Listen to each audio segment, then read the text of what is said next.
Hello viewers, welcome to Venky's voice channel. నేను వెంకటేష్ని. తమ్లైన్ చూసారనుకుంటాను. ఈ video దేనికి సంబంధించింది అనేది బడ్జెట్ ఓరియంటెడ్ ల్యాప్టాప్స్ గురించి, అలాగే బ్రాండ్ మోజులో పడకుండా మనం పెట్టే ప్రతి ఒక్క రూపాయి దానికి సరిపడా హార్డ్వేర్ పర్చేస్ చేయడానికి సంబంధించిన వీడియో ఇది. 2021లో అందరూ ల్యాప్టాప్స్ ఎక్కువగా యూస్ చేస్తున్నాము. సో ఎలాంటి ల్యాప్టాప్స్ యూస్ చేయాలనేది ఈ వీడియోలో మనం డీటెయిల్గా తెలుసుకుందాం. కరోనా స్టార్ట్ అయిన నుంచి ల్యాప్టాప్ యూసేజ్, అలాగే డెస్క్టాప్ కానీ ఫోన్స్, ట్యాబ్లెట్ యూసేజ్ కానీ చాలా వరకు పెరిగిపోయి, ఇదే అదనంగా తీసుకున్న కంపెనీస్ కూడా వాటి రేట్స్ని కూడా చాలా వరకు పెంచేస్తాయి. అరౌండ్ 8 to 10% వరకు ఛార్జెస్ ఎక్కువగా చేస్తున్నాయి. సో ఇలాంటి టైంలో కూడా మనం ఎటువంటి అవసరాలకి ఎటువంటి ల్యాప్టాప్ని పర్చేస్ చేయాలి, అది ఎంత ప్రైస్లో పర్చేస్ చేయాలి అనేది క్లియర్గా తెలుసుకో. ఫస్ట్ మనకు ల్యాప్టాప్ అనేది దేనికోసం యూజ్ చేస్తున్నాం, మనకి ఎటువంటి అవసరాల కోసం మనం కొనబోతున్నాం అనే దాన్ని మనకు క్లారిటీ ఉండాలన్నమాట.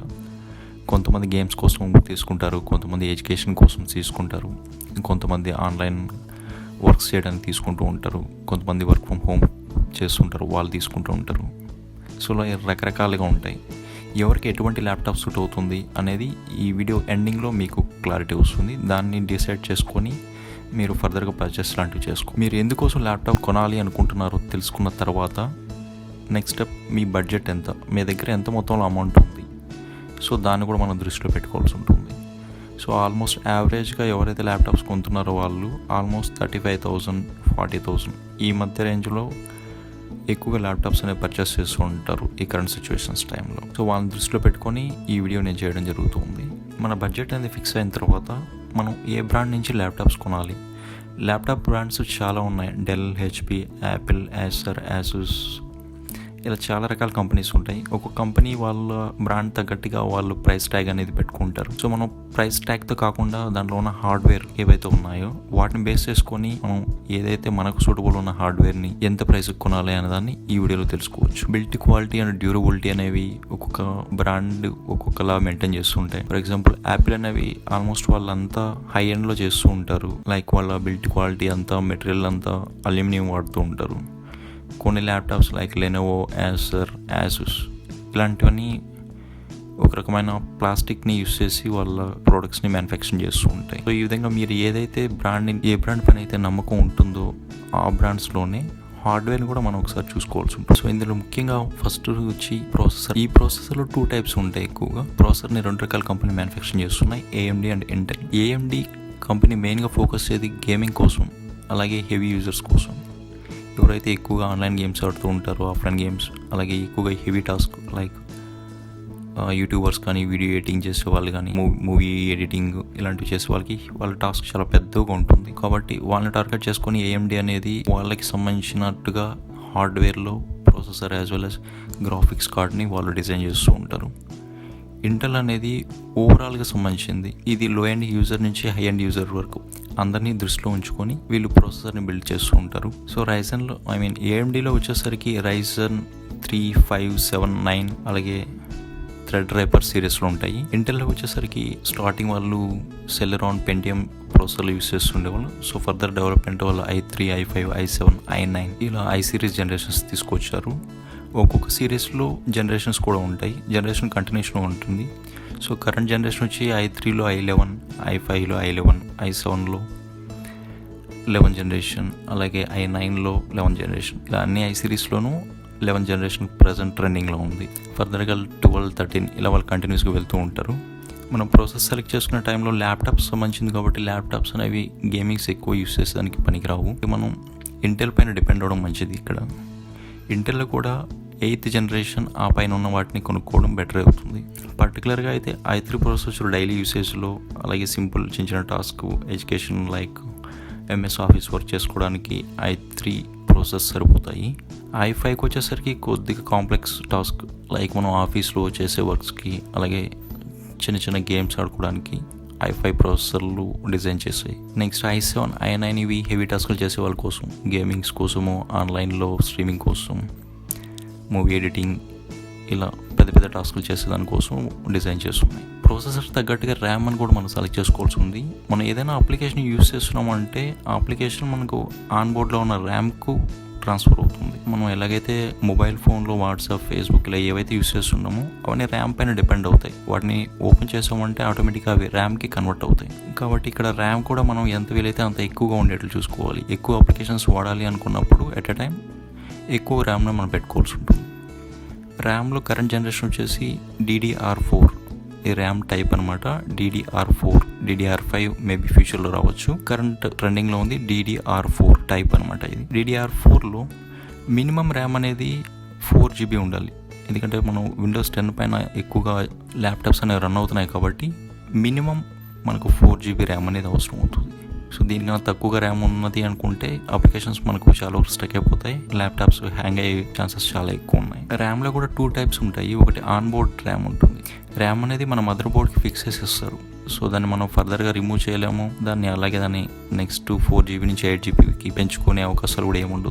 ఆన్ బోర్డ్ ర్యామ్ అంటే వాళ్ళు ఏదైతే ఇస్తారో అది ఫిక్స్డ్ అట్లాగే ఉంటుంది. మనకు కావాలంటే పెంచుకోవాలంటే అదే మదర్ బోర్డ్లో ఇంకొక స్లాట్ ఇస్తారు వాళ్ళు, అడిషనల్ స్లాట్. ఆ స్లాట్లో మనం ర్యామ్ కార్డ్స్ తీసుకొని ఇన్సర్ట్ చేసుకొని ర్యామ్ను పెంచుకోవచ్చు. ఆ స్లాట్ ఉందా లేదా అనేది మనం కొనుక్కునే టైంలో చెక్ చేసుకొని కొనుక్కోవాల్సి ఉంటుంది. ఆన్ బోర్డ్లో 4GB ఉన్నప్పుడు ఒక స్లాట్ ఎక్స్ట్రా ఉన్నప్పుడు ఆ స్లాట్ ఎంతవరకు ఎక్స్పాన్షన్ చేసుకోవచ్చు. కొన్ని 8GB, కొన్ని 6GB, కొన్ని 12GB. సో ఆ విధంగా అనమాట. మనం ఇక్కడ 4 ఆన్ బోర్డ్లో ఉంది కనుక ఇంకొక 4 దాని స్లాట్లో వేసుకున్నామంటే టోటల్ 8GB ర్యామ్. ఈజీగా మనం టాస్క్లు అన్నీ చేసుకోవచ్చు. Processor high and processor like i7, i9 ప్రాసెసర్లు తీసుకునేసి ర్యామ్ 4GB పెట్టారనుకోండి, ప్రాసెసర్ చాలా పర్ఫెక్ట్గా పనిచేస్తుంది, ఎక్కువ ఎఫిషియెంట్తో పనిచేస్తుంటుంది. కానీ ర్యామ్ 4GB ఉండడం వల్ల అసలు సరిపోతుంది. కాబట్టి మనకు సిస్టమ్ కంప్లీట్గా హ్యాంగ్ అయిపోతూ ఉంటాయి, ప్రాసెసింగ్ పవర్ అంతా తగ్గిపోతుంది బాగా. అడిషనల్గా ఒక స్లాట్, ఎక్స్పాన్షన్ స్లాట్ ఉండడం అనేది చాలా మంచిది. Next graphic card. ఆల్మోస్ట్ మనం ఇంటెల్ ప్రాసెసర్ బేస్ అయ్యే ల్యాప్టాప్స్ మనం చెప్తున్నాం కాబట్టి మోస్ట్లీ యూసేజ్ కూడా ఇంటెల్ ప్రాసెసర్ బేస్ అయిన ల్యాప్టాప్స్ ఎక్కువగా యూసేజ్లో ఉంటాయి. ఇంటెల్ ప్రాసెసర్లో ఇంకొక విషయం ఏమంటే ఇంటెల్లో సపరేట్గా గ్రాఫిక్స్ కార్డ్ పర్చేస్ చేసిన అవసరం లేదు. ఇంటెల్ ప్రాసెసర్లోనే మనకు గ్రాఫిక్ కూడా లోపలే డిజైన్ చేయబడి ఉంటుంది. APU, GPU రెండు మిక్స్ అయి ఉంటుంది ప్రాసెసర్లో. ఇంటెల్ ప్రాసెసర్కి సపరేట్గా గ్రాఫిక్స్ కార్డ్ అయితే అవసరం లేదు. ఒకవేళ కావాలి అంటే ల్యాప్టాప్స్ చాలా మోడల్స్ ఉన్నాయి. అడిషనల్ గ్రాఫిక్స్ కార్డ్ NVIDIA అలాగే AMD ఈ రెండింటి నుంచి different video graphics card availability ఉన్నాయి. సో వాటితో మిక్స్ చేసిన ల్యాప్టాప్స్ కూడా మార్కెట్లో అవైలబుల్ ఉన్నాయి. సో నేను అనేది ఏమంటే ఇంటెల్ ప్రాసెసర్తో ఉన్న వాటికి అడిషనల్గా మనం మళ్ళీ గ్రాఫిక్ కార్డ్ ఉన్న వాటిని కొనుక్కోవాల్సిన అవసరం లేదు. ఎగ్జాంపుల్ i7 ప్రాసెసర్ ఉంది, ప్లస్ దాంట్లోనే మళ్ళీ నేను ఒక NVIDIA కానీ అలాగే AMD కానీ ఈ రెండిట్లో ఏదో ఒకటి గ్రాఫిక్ కార్డ్ ఉన్న ల్యాప్టాప్ తీసుకోవడం అనవసరమే చెప్పు. గేమింగ్ వీటికంతా డెస్క్టాప్ పైన చేసుకోవడం బెటర్ అవుతుంది. కొనాలి అనుకునే వాళ్ళ కోసం AMD సిరీస్లో Radeon RX సిరీస్ ఉంటుంది. అలాగే NVIDIAలో GeForce కార్డ్స్ ఉంటాయి. NVIDIA కొద్దిగా డౌన్ అయింది కంపెనీ, సో కాబట్టి మోస్ట్లీ ఇప్పుడు AMD టేకప్ చేస్తుంది అన్నిటిని. నెక్స్ట్ ల్యాప్టాప్ స్క్రీన్ సైజ్ అలాగే ఆ స్క్రీన్ యొక్క క్వాలిటీ అనమాట. మనం ల్యాప్టాప్ పైన వర్క్ చేస్తున్నాము అంటే ఇన్పుట్తో పాటు కీబోర్డ్, మౌస్తో పాటు మనం ఎక్కువగా చూసేది స్క్రీన్నే. స్క్రీన్ అనేది మనకి జనరల్ ల్యాప్టాప్స్లో హై అండ్ వేరియంట్స్లో ఫుల్ HD 2K 4K మనకు టీవీస్లో ఏ విధంగా ఉందో సేమ్ అదే విధంగా వీటి మనకు కూడా ఇక్కడ డిస్ప్లేస్లో ఉంటాయి. ఇక్కడ ఏం జరుగుతుందంటే branded companies like HP, Dell ఇలాంటి కంపెనీలు ఇక్కడ మోసం చేస్తుంటాయి. ఎక్కువ మనకు ఓన్లీ HD స్క్రీన్ ఇచ్చేసి ఏ ప్రైస్ 40,000 50,000లో చూపిస్తూ ఉంటారు. ఇక్కడ మోసపోయే ఛాన్సెస్ చాలా ఎక్కువ ఉన్నాయి. ఇక్కడ మనం కొద్దిగా జాగ్రత్త పడాల్సి ఉంటుంది. యావరేజ్ యూసేజ్లో వాడే వాళ్ళ కోసం అయితే 13 ఇంచెస్ కానీ 15 ఇంచెస్ కానీ పర్ఫెక్ట్గా సరిపోతుంది. ఎంటర్టైన్మెంట్ కోసం అయితే 15 ఇంచెస్ తీసుకోండి. అందులోనూ ఫుల్ HD FHD అంటారు, 1080p రిజల్యూషన్స్తో ఉంటాయి. ఆ ప్యానల్స్తో చేసిన స్క్రీన్స్ ఉండేలా సెలెక్ట్ చేసుకోండి. అలాగే స్క్రీన్ మనం ఫ్లిప్ చేసినప్పుడు బెండ్ అవుతుంది కదా, అది బెండింగ్ కొన్ని ల్యాప్టాప్స్ కొంతవరకే బెండ్ అవుతాయి అనమాట, కొన్ని ల్యాప్టాప్ ఫ్లాట్గా వచ్చేస్తాయి. సో అది ఫ్లిప్పింగ్ కూడా 180 degrees ఉండేలా చూసుకోండి. స్క్రీన్లో కొన్ని ల్యాప్టాప్స్ టచ్ స్క్రీన్స్తో కూడా వస్తుంటాయి. దానివల్ల యూసేజ్ అంత ఎక్కువ ఏమీ ఉండదు. టచ్ స్క్రీన్ మనం మొబైల్లో చేస్తాం కానీ ల్యాప్టాప్లో టచ్ స్క్రీన్ అంటే అంత యూస్ఫుల్గా మనం యూస్ చేయలేం అనమాట వాటిని, అది అనవసరం. కానీ కొన్ని కంపెనీస్ తీసుకువచ్చి వాటి ల్యాప్టాప్ ప్రైస్ అనేది కొద్దిగా పెంచుకునే దానికి ఇలాంటివన్నీ ఇంట్రొడ్యూస్ చేస్తూ ఉంటాయి. Next item hard disk. ఇక్కడ కూడా కంపెనీస్ చాలా మోసం చేస్తాయి. పెద్ద పెద్ద కంపెనీస్ వాళ్ళు 1 TB అంటే 1000 GB హార్డ్ డ్రైవ్ ఇస్తారు. హార్డ్ డ్రైవ్ అనేది చాలా ఓల్డ్ కాంపోనెంట్ అనమాట. ఇప్పుడు మనకు లేటెస్ట్గా SSD సాలిడ్ స్టేట్ డ్రైవ్ అలాగే NVMe SSDs ఉన్నాయి. NVMe SSD M.2 స్లాట్తో వచ్చేవి కరెంట్ లేటెస్ట్గా ఉన్న ట్రెండింగ్లో ఉన్న హార్డ్వేర్ అనమాట. అది చాలా ఫాస్ట్ అండ్ ఎఫిషియెంట్గా వర్క్ చేస్తుంది. మనకి ఎటువంటి ల్యాగ్స్ అనేవి కూడా ఉండవు. ఇట్లా హార్డ్వేర్ ఫెయిల్యూర్ అనేది కూడా చాలా తక్కువగా ఉంటుంది. నార్మల్ హార్డ్ డ్రైవ్స్ అనేది లోపల ఒక మోటార్ ఉండి మెకానికల్గా వర్క్ చేస్తూ ఉంటుంది. ఇది హెవీ వెయిట్గా ఉంటుంది. అలాగే డ్యామేజెస్ జరిగే అవకాశాలు కూడా చాలా ఎక్కువ ఉంటాయి. మనం ఒక చోట నుంచి ఒక చోట క్యారీ చేసే టైంలో డ్యామేజ్ జరుగుతాయి చాలా వరకు. సో అటువంటి ఛాన్సెస్ తగ్గించేదానికోసం అనేసి మనకు మొబైల్లో ఏవైతే హార్డ్ డిస్క్ కాకుండా ఆన్ బోర్డ్లో స్టోరేజ్ ఉంటుందో like 32GB, 64GB, 128GB, 256GB ఇలా స్టోరేజ్ వేరియంట్స్ ఏవైతే ఉన్నాయో సేమ్ అదే స్టోరేజ్ వేరియంట్లలో మనకు హార్డ్ డిస్క్ రీప్లేస్ చేస్తూ ఎస్ఎస్డీస్ వచ్చాయి. ఎస్ఎస్డీస్ తర్వాత NVMe M.2 స్లాట్స్ వచ్చాయి అనమాట. సో మీరు ల్యాప్టాప్ పర్చేసే టైంలో ఎస్ఎస్డీ ఉండేవి తీసుకోండి బెటర్. ఈవెన్ 256GB ఉన్నా సరే 1000GB ఇచ్చే హార్డ్ డ్రైవ్ కన్నా 256GB ఉన్న ఎస్ఎస్డీ కానీ, అలాగే ఒక అడిషనల్ స్లాట్లో NVMe M.2 స్లాట్ ఉండే విధంగా చూసుకోండి. ఇవి చాలా అంటే చాలా ఫాస్ట్గా పనిచేస్తాయి. అడిషనల్ M.2 స్లాట్ ఉంది అంటే ఆ స్లాట్లో మనం ఒక 500GB కానీ 1TB కానీ NVMe M.2 స్లాట్ వేసామంటే, NVMe M.2 SSD ఇన్సర్ట్ చేసామంటే ఫాస్ట్ అనేది మీరే నోటీస్ చేస్తారు, అంత ఫాస్ట్గా ఉంటుంది. ఈవెన్ బూత్కి మనకు నార్మల్గా విండోస్ బూత్ అవ్వడానికి అరౌండ్ 1 minute 2 minutes పడుతూ ఉంటుంది ఈ నార్మల్ హార్డ్ డ్రైవ్స్లో. అదే ఈ సాలిడ్ స్టేట్ డ్రైవ్స్లో అయితే within 30 seconds, less than 30 seconds కూడా ఇంకా దానికన్నా ఫాస్ట్గానే బూత్ అయిపోతుంది. Next laptop ventilation. హై ఎండ్లో ప్రాసెసర్ తీసుకున్నారు, దానికి సరిపడా ర్యామ్ తీసుకున్నారు, అలాగే స్టోరేజ్ కూడా సెలెక్ట్ చేసుకున్నారు. నెక్స్ట్ ఆప్షన్, ఇవన్నీ వర్క్ చేస్తున్నప్పుడు హీట్ అనేది ప్రొడ్యూస్ అవుతుంది. ఈ హీట్ ఉండడం వల్ల ఏమవుతుందంటే ఎక్కువ హీట్ అయ్యింది అనుకోండి, ఆటోమేటిక్గా ప్రాసెసర్ దాని పర్ఫార్మెన్స్ని కంట్రోల్ చేసేసుకుంటుంది, ఎందుకంటే హీట్ జనరేట్ కాకుండా ఉండడానికి. సో ఈ విధంగా ఉండకూడదంటే హీట్ ఏదైతే జనరేట్ అవుతుందో దాన్ని ఆటోమేటిక్గా మనం బయటకు వదిలేస్తూ ఉండాలి. దానికనేసి వెంటిలేషన్ సిస్టంలో ఫ్యాన్స్ అని వర్క్ చేస్తూ ఉంటాయి. నార్మల్ జనరల్ యూసేజ్ వాటికి ఒక ఫ్యాన్ ఉన్న ల్యాప్టాప్ సరిపోతుంది. కొద్దిగా హై అండ్ వేరియంట్స్ అయితే 2 fans ఉండేట్లు చూసుకోండి. ఇవి లోపల హీట్ని తీసేసి కూల్ చేస్తాయి అనమాట system. Next component wifi, Bluetooth.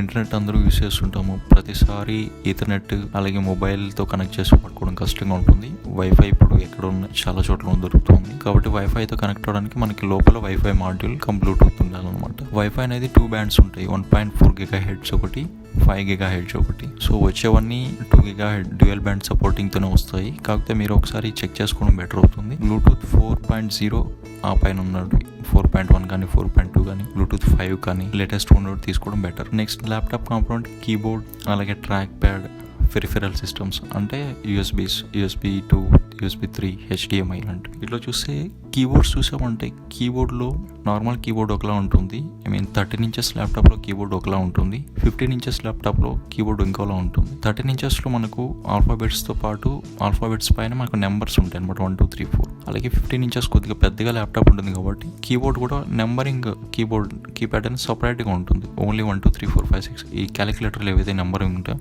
Same అదే టైప్లో మనకు సపరేట్గా కీబోర్డ్లోనే ఒక సైడ్లో రైట్ సైడ్ ఇచ్చి ఉంటారు అనమాట. సో అది కొద్దిగా కన్వీనియంట్గా ఉంటుంది యూసేజ్ టైంలో. అలాగే నైట్ టైంలో ల్యాప్టాప్స్ యూస్ చేసే వాళ్ళకి మనం లైట్స్ని ఆఫ్ చేస్తుంటాయి కాబట్టి మనకు టైపింగ్ రాని వాళ్ళకి కానీ, నైట్ టైంలో యూస్ చేసే వాళ్ళకి కానీ కీస్ని ఫైండ్ అవుట్ చేయడం కష్టం అవుతుంటుంది. కాబట్టి వాటికి ఇన్బిల్ట్గా లైట్స్ అనేవి సెటప్ చేసి ఉంటారు, ఆ కీబోర్డ్స్ని సెలెక్ట్ చేసుకోవడం బెటర్ అవుతుంది. Next laptop ports. ఈ పోర్ట్స్లో మనం పెన్ డ్రైవ్స్, అలాగే మౌస్, ఎక్స్టర్నల్ మౌస్ యూస్ చేస్తుంటాము.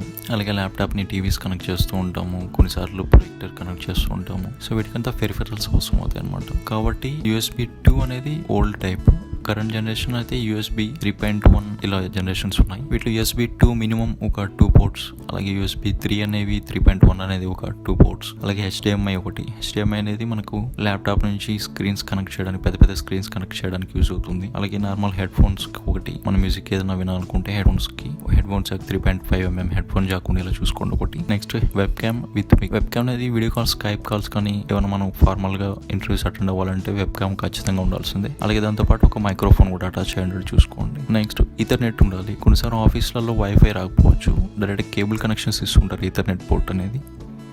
ఆ ఈథర్నెట్ పోర్ట్స్ ఉండేది ఒకటి ఈథర్నెట్ పోర్ట్. అలాగే స్పీకర్స్, సింగిల్ స్పీకర్ కన్నా డ్యూయల్ స్పీకర్స్, రైట్ సైడ్ ఒకటి, లెఫ్ట్ సైడ్ ఒకటి, ఈ విధంగా డ్యూయల్ స్పీకర్స్ ఉండేట్లు చూసుకోండి. Next SD card. మెమరీ కార్డ్స్లో కొంతమంది ఫొటోస్ తీస్తూ ఉంటారు కెమెరాస్ నుంచి, వాటిలో SD కార్డ్స్ ఉంటాయి పెద్దవి. SD కార్డ్స్ని మనం ల్యాప్టాప్లోకి ట్రాన్స్ఫర్ చేయాలంటే షేరిటీ లాంటివి ఉండేటివి. సో అన్నీ కాకుండా డైరెక్ట్గా దాంట్లో ఉన్న మెమరీ కార్డ్ తీసి మనం ల్యాప్టాప్లో ఇన్సర్ట్ చేస్తే డైరెక్ట్ ల్యాప్టాప్లోకి వచ్చేస్తాయి. సో వాటికి సపరేట్ స్లాట్స్ ఉందన్నమాట. సో ఆ స్లాట్లో ఉండేది కూడా చూసుకోండి. స్క్రీన్ పైన క్లియర్గా మెన్షన్ చేస్తున్నాను ఎటువంటివి పోర్ట్స్ ఉండాలి అనే ఇవంతా బేసిక్ రిక్వైర్మెంట్స్ అనమాట. మనం పెట్టే బడ్జెట్కి ఈ బేసిక్ ఉండాలన్నమాట. వీటిని స్కిప్ చేసుకొని ల్యాప్టాప్స్ కొనుక్కున్నామంటే మనం మోసపోయినట్లు. ఇంకోటి ఏమంటే ఈ హార్డ్ డిస్క్ తీసేస్తారు, NVMe M.2 స్లాట్ ఇస్తారు. అలాగే ఈ పెరిఫెరల్స్ కింద ఈ పోర్ట్స్ చాలా వరకు రిమూవ్ చేసేస్తారు, ఎందుకంటే స్లిమ్ ఫ్యాక్టర్ అనమాట. ల్యాప్టాప్ చాలా స్లిమ్మెస్ట్గా ఉండడానికి ఇలా చేస్తారు, ఈ పోర్ట్స్ అన్ని పెరికేస్తారు. యాపిల్ ల్యాప్టాప్స్లో చూడొచ్చు, జస్ట్ 1 or 2 ఉంటాయి అంతే, వాటికి అడిషనల్గా ఏమీ ఉండవు. వాళ్ళు సపరేట్గా మళ్ళీ దానికి సపరేట్గా కొనుక్కోవాల్సి వస్తాయి అన్ని. సో అలా కాకుండా మనకు మినిమం ఏవైతే ఉండాలో అవి ఉండేట్లు చూసుకోండి. Next battery. ఇప్పుడు నేను చెప్పిన అన్ని పాయింట్స్ అన్ని కన్సిడర్ చేసిన తర్వాత ల్యాప్టాప్లో బ్యాటరీ అనేది ఆల్మోస్ట్ ప్రతి కంపెనీ క్లైమ్ చేసే దాని ప్రకారం అరౌండ్ 7+ hours, ఆల్మోస్ట్ 10 hours వరకు 12 hours కూడా క్లైమ్ చేస్తూ ఉంటారు. కానీ వాటి యూసేజ్ వచ్చేసరికి మాక్సిమం అంటే 4 to 5 hours. దాని మించి ల్యాప్టాప్స్లో బ్యాటరీ బ్యాకప్ రాదు. ఒక్కొక్కరు కొలవర్ చేస్తుంటారు, కొంతమంది బ్రైట్నెస్ ఎక్కువ పెడతారు, కొంతమంది తక్కువ బ్రైట్నెస్లో చేస్తారు, కొంతమంది వీడియోస్ చూస్తుంటారు, కొంతమంది ఎడిటింగ్ వర్క్స్ చేస్తుంటారు. ఇలా డిఫరెంట్ పర్సన్స్ డిఫరెంట్ వర్క్ చేస్తూ ఉంటారు కాబట్టి టాస్క్ డిఫరెంట్గా ఉంటుంది. సో పర్ఫార్మెన్స్తో పాటు బ్యాటరీ కూడా కన్జ్యూమ్ అయిపోతుంటుంది కాబట్టి మాక్సిమం 4.5 hours కల్లా బ్యాటరీ ఫినిష్ అయిపోతుంది. నెక్స్ట్ ఇవి కాకుండా ఇంకేవి కన్సిడర్ చేయాలంటే operating systems. Most popular operating system Microsoft నుంచి వస్తున్న Windows 7 అయింది. నెక్స్ట్ ఇప్పుడు లేటెస్ట్గా ఉండేది Windows 10 తర్వాత ఇంకా ఆపరేటింగ్ సిస్టమ్ ఏం లేదు, వాళ్ళు Windows 10 ఫైనలైజ్ చేసుకుని దాంట్లోనే ఇంప్రూవ్మెంట్స్ చేసుకుంటున్నారు. ఓన్లీ 10లోనే విండోస్ ఇన్స్టాల్ చేసాము, వాటికి license lifetime validity license ఉంది, సో ఇలా చెప్పి ఎక్కువగా చార్జ్ చేస్తూ ఉంటాయి. అవంతా అవసరం లేదు. ఈవెన్ మనకు DOS Linux తో వచ్చినా సరే మనం ఇంటి దగ్గర మనం కావాల్సిన Windows 10 OS మనం డౌన్లోడ్ చేసుకున్న వెబ్సైట్ నుంచి డైరెక్ట్గా మనం ఇన్స్టాల్ చేసుకోవచ్చు. కీస్ కూడా ఆన్లైన్లో చాలా తక్కువ రేటుకి దొరుకుతాయి, కొన్ని కీస్ అయితే ఫ్రీగా దొరుకుతుంటాయి, సో వాటితో యాక్టివేట్ చేసుకోవచ్చు. సో దానికన్నీ సపరేట్గా అది విండోస్ లైసెన్స్ ఉన్న ల్యాప్టాప్స్ అనేసి ఎక్కువ రేట్ పెట్టి కొనుక్కోవడం అనవసరం. వీటితో పాటు ల్యాప్టాప్ డిజైన్ ఒక్కొక్కరికి ఒక్కో డిజైన్ నచ్చుతుంది. అలాగే ఫింగర్ ప్రింట్ సెన్సార్స్ అనమాట. మనకు మొబైల్లో కామన్ అయిపోయింది ఫింగర్ ప్రింట్ అనేది అన్లాక్ చేసుకోవడానికి. వీటికి సేమ్ అదే టైప్లో ల్యాప్టాప్స్లో కూడా ఇప్పుడు వస్తున్నాయి. అంత ఇంపార్టెంట్ కాదు, కానీ సెక్యూరిటీకి ఎక్కువ ప్రయారిటీ ఇచ్చే వాళ్ళు అలాంటివి ఉండేట్లు చూసుకోండి. నెక్స్ట్ పర్చేస్ చేసే టైంలో వాళ్ళు గ్యారంటీ వారంటీ అనేసి అడిషనల్ వారంటీ అనేసి విధంగా చాలా కంపెనీస్ చేస్తుంటారు. పర్చేస్ టైంలోనే అడుగుతుంటాయి అనమాట, 2 years warranty, extra additional warranty అనేసి చెప్తూ ఉంటాయి. ఇవంతా మీ పర్సనల్ థింగ్స్ అనమాట. మీకు కావాలంటే తీసుకోండి. నార్మల్గా ప్రతి కంపెనీ నుంచి వచ్చే ల్యాప్టాప్కి 1 year ఖచ్చితంగా వారంటీ ఉంటుంది. సో దాని తర్వాత కూడా వారంటీ కావాలన్నట్లయితే మీరు క్లెయిమ్ చేసుకొని వాటిలో చేరొచ్చు. Next online buying, offline buying. ఆన్లైన్లో మనం కంపేర్ చేసుకోవచ్చు. ఇప్పుడు నేను చెప్పిన పారామీటర్స్ ఇవన్నీ లిస్ట్ అవుట్ చేసుకొని మీకు కావాల్సిన కంప్యూటర్ని మీరు ఆన్లైన్ డిఫరెంట్ వెబ్సైట్లోకి వెళ్ళేసి కంపేర్ చేసుకొని మీకు సూటబుల్ అయిన ల్యాప్టాప్ని ఫైనలైజ్ చేసుకొని తీసుకోవచ్చు. ప్రైస్ కూడా మనకు వాటిలో కార్డ్ ఆఫర్స్ అనేసి ఇలా చాలా ఆఫర్స్ అనేసి తక్కువ మనసు దొరుకుతూ ఉంటాయి. మనం ఆఫ్లైన్లోకి వెళ్ళినా ఆఫ్లైన్లో ఒక 2000 నుంచి 5000 వరకు రేట్ ఎక్కువగా ఉండే ఛాన్సెస్ ఉన్నాయి. ఆఫ్లైన్కి ఎవరు వెళ్తారంటే అన్ఎడ్యుకేటెడ్ పర్సన్స్ వెళ్తుంటారు. ఆల్మోస్ట్ నా ఎక్స్పీరియన్స్లో చెప్పడం అయితే వాళ్ళకి తెలియదు కాబట్టి డైరెక్ట్గా వాళ్ళని వెళ్ళి అడుగుతారు. వాళ్ళు ఏం చేస్తారు, వాళ్ళకి ఏవైతే మోడల్స్ సేల్స్ తక్కువ ఉన్నాయో వాటిని అమ్మేయడానికి ట్రై చేస్తుంటారు. కాబట్టి మనం బ్లైండ్గా వెళ్ళి వాళ్ళు చెప్పిన రేట్స్కి ఒక 50-60 వేలు పెట్టి పనికిరాని i3 ప్రాసెసర్లు తీసుకోవడం కన్నా మనం కొద్దిగా ఎడ్యుకేటెడ్గా ఉండి ఏ ప్రైస్కి ఏ హార్డ్వేర్ తీసుకోవాలి తెలుసుకొని ఉంటే మనం ఎవడో మోసం చేయడం అనమాట. సో ఫైనల్గా నేను ఒక కొటేషన్ అయితే ప్రిపేర్ చేశాను సింపుల్గా. సో వీటిలో ఏ కంపెనీ అయితే మీకు ఇష్టం అనిపిస్తుందో ఆ కంపెనీని చూస్ చేసుకోండి. అలాగే CPU చెప్పాను కదా, i3, i5, i7, i9 అట్లాగే వాటిలో జనరేషన్ ఇప్పుడు కరెంట్ జనరేషన్ 11th జనరేషన్ రన్నింగ్లో ఉంది. ఏ CPU కావాలి, అలాగే GPU, మీకు అడిషనల్ GPU అవసరం అవుతుందా, మీరు కొద్దిగా హెవీ టాస్క్లు చేసే వాళ్ళు అయితే గేమింగ్, ఎడిటింగ్ ఇలాంటివి, సో GPUs కూడా యాడ్ చేసుకోండి. అయితే అవసరం లేదు. ఎంత ర్యామ్ కావాలి, ఆన్ బోర్డ్లో ర్యామ్ 4GB ఉండేలా చూసుకోవాలి. ఒక అడిషనల్ స్లాట్ ఉండాలి, లేకపోతే ఆన్ బోర్డ్ అవసరం లేదు, డైరెక్ట్ స్లాట్ ఉంటే స్లాట్లోనే ఇంక్రీజ్ చేసుకోవచ్చు. సో ఇలాంటి మీ స్పెసిఫికేషన్స్ అన్ని ఒక లిస్ట్ అవుట్ చేసుకునేసి ఒక కొటేషన్ ప్రిపేర్ చేసుకున్నారంటే మీరు ఆన్లైన్లో సెర్చ్ చేసుకోవడానికి ఈజీగా ఉంటుంది. అలాగే ఆన్లైన్లో దొరకలేదు అనుకుంటే ఆఫ్లైన్ మార్కెట్కి వెళ్ళి ఇది చూపించారంటే మాకు ఈ కాన్ఫిగరేషన్లో ల్యాప్టాప్ కావాలంటే వాళ్ళు చూపించిన దాంట్లో మీరు చూస్ చేసుకోవడానికి ఈజీగా ఉంటుంది. ఈ వీడియో మీకు నచ్చినట్లయితే నా ఛానల్ సబ్స్క్రైబ్ చేసుకోండి. ఇలాగే ఇన్ఫర్మేటివ్ వీడియోస్ మీ ముందుకు తీసుకొస్తూ ఉంటాను. Thank you all.